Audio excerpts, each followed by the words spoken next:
Alright, I just took a hit off my inhaler so I won't wheeze in your ear. Let's see if this works. Okay, good. We've got video on my laptop right in front of me. So, this is the new seed that I made. It doesn't look much like Blanos right now, but it's got plenty of sand right here. Never mind. And I realized that the spawn point over there wasn't facing north.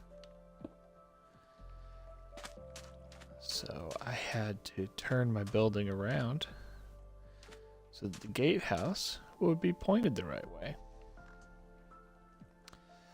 which is important for the sunshine. But welcome to the Underdune Guildhouse property. There's a courtyard as we come through the gatehouse. Our smithy will be set up right here, conveniently located next to the cistern so that we can have plenty of water in a trough there. We've got an anvil and some smelting facilities here. Right across from the stables. We're going to probably have just one horse from the sound of it. So these will be converted for holding sheep and chickens. And we got the main entrance into our grand common room. 3 stories. Our nice, big, impressive hearth. Some chandeliers going all the way up to our domed cupola up at the top. Plenty of windows to let the wonderful southern sun in. These are situated so that the dawn's light will come streaming through.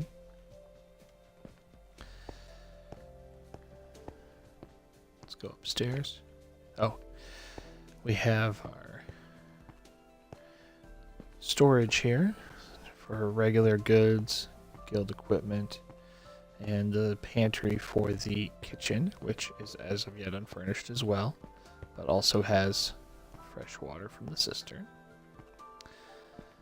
This is our dumb waiter, which allows us to take goods up to our office and our trophy room, as well as all the way up to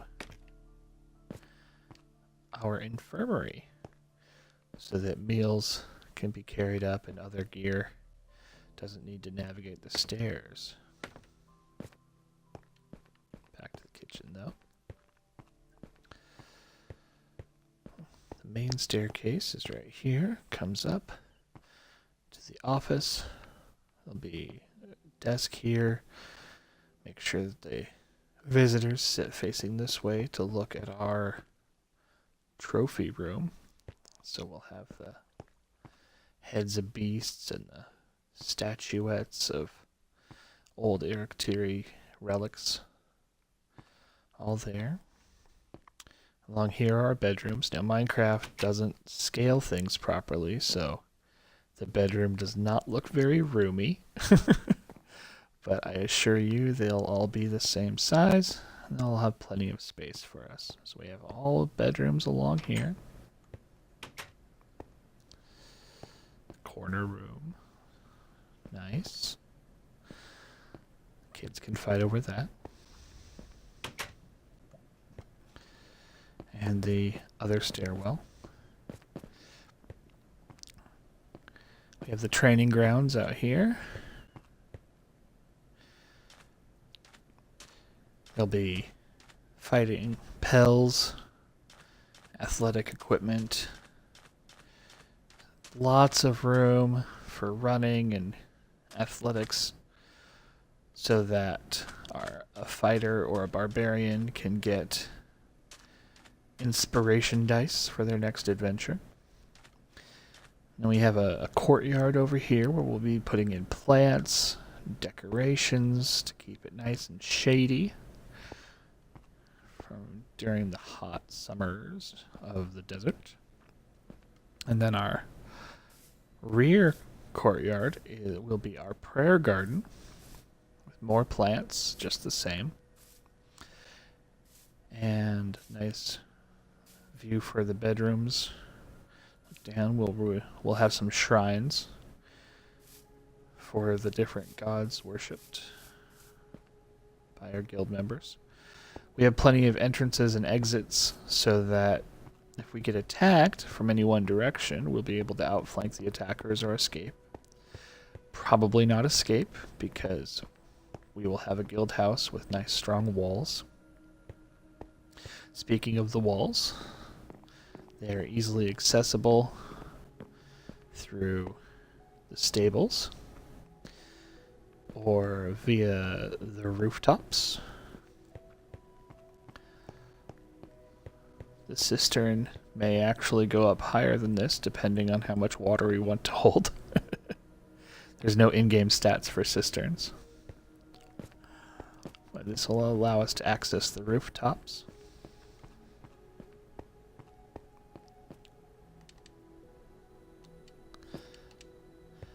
As well as a walkway from the interior of the top floor, next to the library and the topmost bedrooms. These bedrooms are the same size as the ones downstairs. There were only 2 requirements for people's bedrooms. One was that Rishka's bedroom needed to be close to the wall, so perhaps she can have the one next to the walkway to have the easiest access to the outside. Our library is also suffering from Minecraft crampedness. It looks ridiculous. The other requirement for a bedroom was that Maravi have plenty of room for her clothes, which as a Christie she will most definitely have. Here's the rooftop access over here for Wanshu's private balcony, where he can look in on the goings-on inside and keep an eye on things outside as well. Also, the chandeliers and rafters are easily accessible through Shadow Step to get up to the cupola. And this is not in the budget, but Kago believes that it will be a fine addition to the guild hall once we get to that point of construction, because it will look very impressive throughout the Sword District to see this 6 stories up shining beacon of Underdune's might visible to everyone for miles around. But we have the infirmary on the 3rd floor in case there's something that the clerics are not able to spell away. But downstairs we have rooms for the servants. 1, 2, 3, 4, 5 servants' quarters. And this is where we will be living most likely during the construction. We have our secured magical laboratory, complete with safety glass, and access to the hearth, so that we can get clean air flow out in case there's any mishaps. We have some nice basement windows to let natural light in during the day. The expansive alchemical lab with plenty of room for boilers and cauldrons and raw materials to be housed separately and safely. Again, security. Speaking of security, we have our guard station right here, centrally located. And the guard station is also equipped with a control for inside of the armory is the vault. Security is of the utmost importance. Our non-magic vault will make it impossible for things to be stolen without using magic.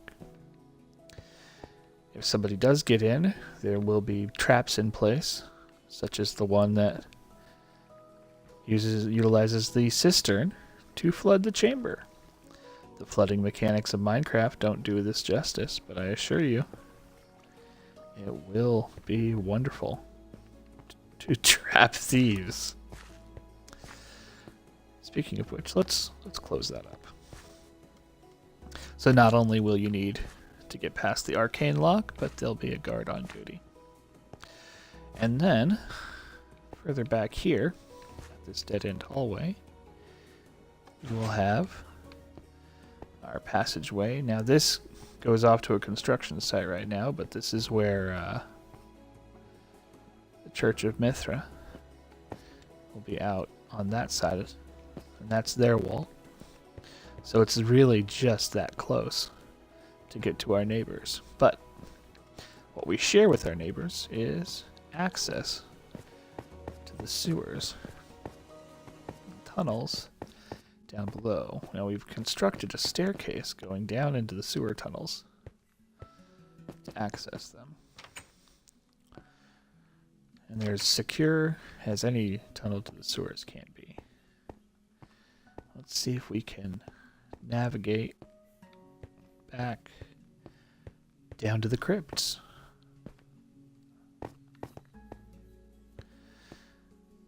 There's plenty of places to get lost. Luckily, people have been down here enough to put these torches up. Other guild houses with their own entrances and secrets.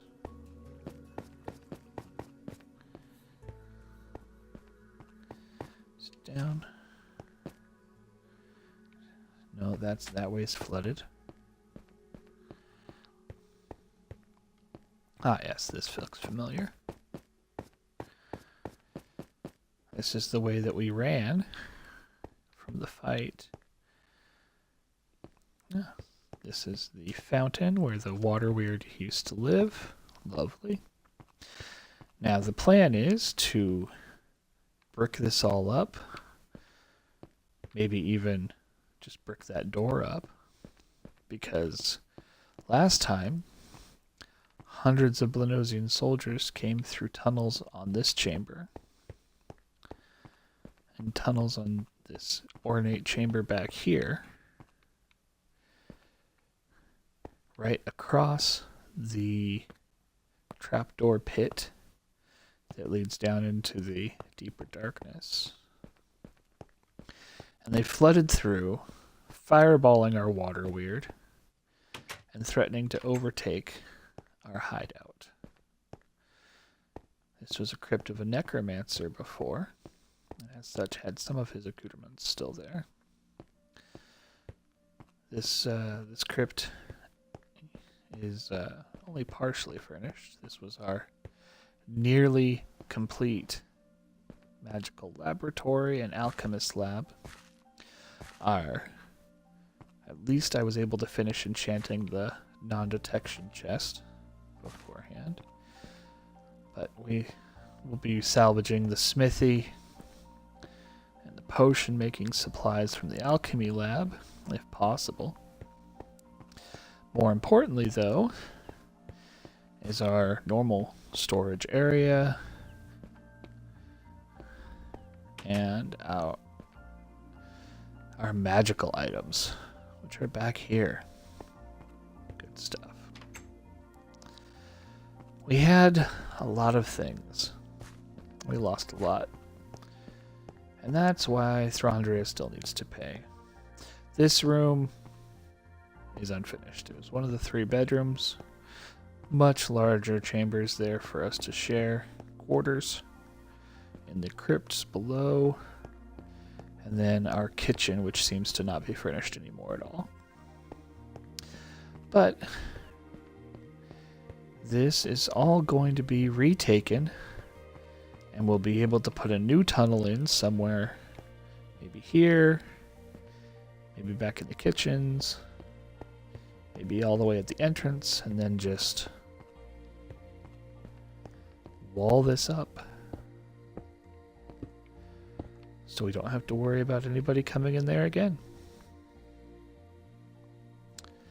Let's go back up and see if we can see the nice morning sun coming through the windows.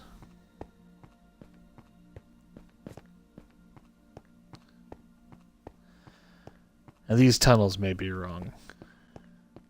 As much as I pester him, our dungeon master will not draw me an extensive map of the Undercity tunnels.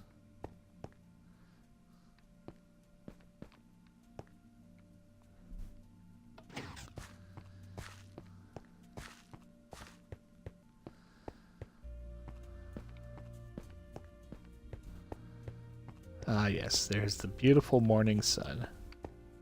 Let's get up onto the second floor to really appreciate it. Step out of your bedroom and look at the fruits of your labors. I hope you enjoy, and thanks to all of my Underdune guildies for making all of this possible in-game.